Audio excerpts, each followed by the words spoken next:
Hello friends, I Kunal Nagpal wish you a very happy new year. I am feeling immense pleasure to welcome you guys in the first evening of the new year 2023.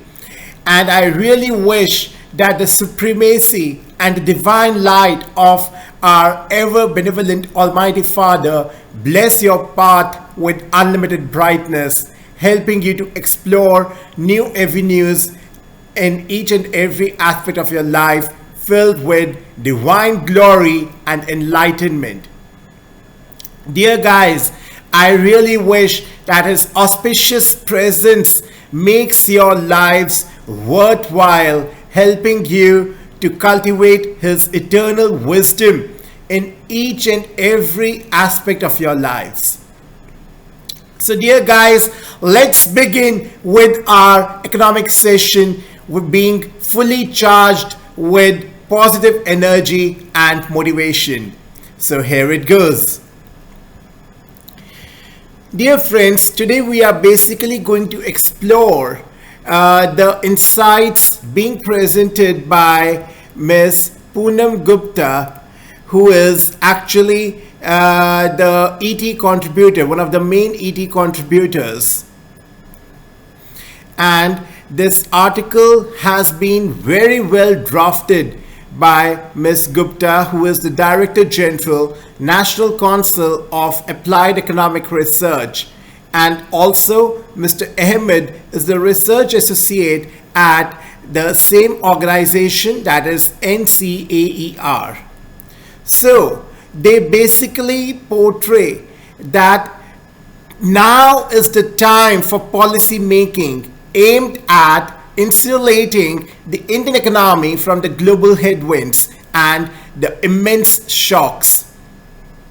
Dear friends, today the global environment is actually very volatile and is expected to intensify in the coming times. So we really need to work with a lot of caution in these extremely sensitive times. So this year is actually the testing year. So year 2022 turned out to be a rocky one for most economies. While many countries managed to put the worst of COVID-19 behind them, they entered another challenging space characterized by unmanageably high rates of inflation, unruly monetary policy tightening by the advanced economies, and continued supply chain disruptions. The situation was compounded by the Russia-Ukraine war, which upended any remaining hopes of a holistic recovery in a post-COVID world. India faced its own share of challenges in the form of reversal of capital flows coupled with sharp rise in oil prices and elevated domestic inflation. In the end, it rode through them by skillfully deploying a policy toolkit comprising tight monetary policy, exchange rate depreciation, use of forex reserves, and specific fiscal actions. So overcoming these challenges, the Indian economy grew at 9.7% cumulatively in the first half of the fiscal year, and it seems well on its way to registering a growth rate of about 6.8 to 7% during the year. The global environment seems to have turned less hostile as inflation rates have peaked in advanced economies and oil prices have stabilized at the lower levels. So the capital flows have started returning to India. The exchange rate is bouncing back and the foreign reserves are being rebuilt. When such recurring shocks occur, the most that the policymakers can do is the firefight. An appropriate time to devise the policies to insulate the economy from them is when the situation is calmer, like now.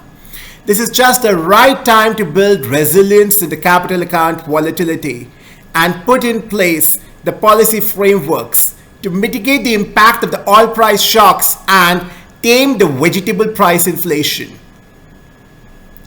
Within the mix of the international capital that we attract, FDI, that is the foreign direct investment, is actually the most stable form of capital, and portfolio flows are the most volatile.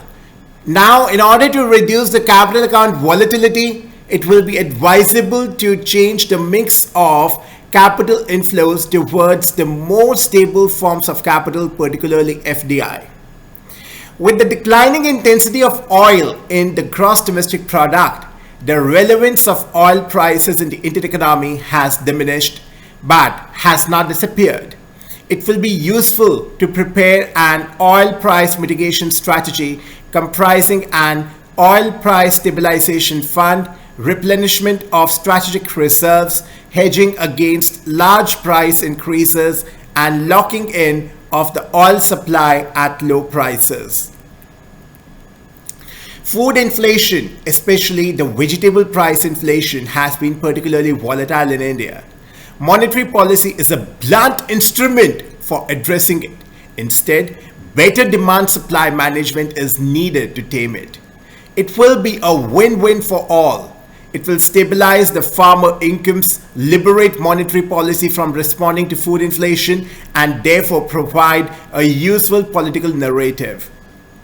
Meanwhile, the policymakers need to keep a watch on the evolving global economic outlook.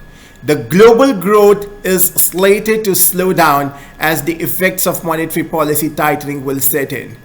The International Monetary Fund has lowered the growth for the year 2023. That is, they have lowered the forecasts for growth for the year 2023 from 3.8% in January 2022 to 2.7% in October 2022. This is for the global economy, and this is very well suggesting that we are expected to go through global recession in this year. The global growth basically affects India in two ways. The first is through the demand for India's exports, with the elasticity of growth of Indian merchandise exports to the global demand being close to 1. A slowdown in global demand has a direct bearing on Indian exports. Second, a pessimistic global investment sentiment has a proportional impact on domestic sentiment. Thus, the latest projections suggest a lower growth rate of 6 to 6.5% and a lower inflation rate of 5 to 5.5% for India. The International Monetary Fund, that is IMF, has projected the real growth rate at 6.1% inflation and 5.1%, and thus a nominal growth rate of 11.2%. The corresponding figures in the survey of professional forecasters by the RBI are 6%, 5.2%, and 11.2% respectively. RBI's own projections for the first half of 2023 suggest an average annual growth rate of 6.5% and inflation at 5.2%. So these prognoses have implications for the forthcoming budget. The 2023 budget should be prepared assuming a modest level of nominal growth, and it should keep the provision to support specific sectors that would likely be impacted by the repercussions of a global slowdown. On the broader policy front, the budget should basically retain the focus on growth with macroeconomic stability and fiscal prudence, complemented by the efforts to attract higher foreign direct investment, that is FDI, and more globally competitive and integrated production capabilities. Overall, while we should hope for the best, we should actually be prepared to tackle another difficult year. Yes, my friends, this is going to be the difficult year for the entire globe, considering that there are huge expectations for the global recession in this year. Now, after going through this insightful analysis, we are now basically considering the three trends that will fuel India's renewable energy in the decade to come. And this is very well presented by the chairman, Renew Power, and President SHM. So according to this great pioneer, India's power sector looks set for a bright future. our country has the world's third largest renewable energy capacity, having already met the 2030 target of achieving 40% of the electricity generation capacity from the non-fossil fuel sources.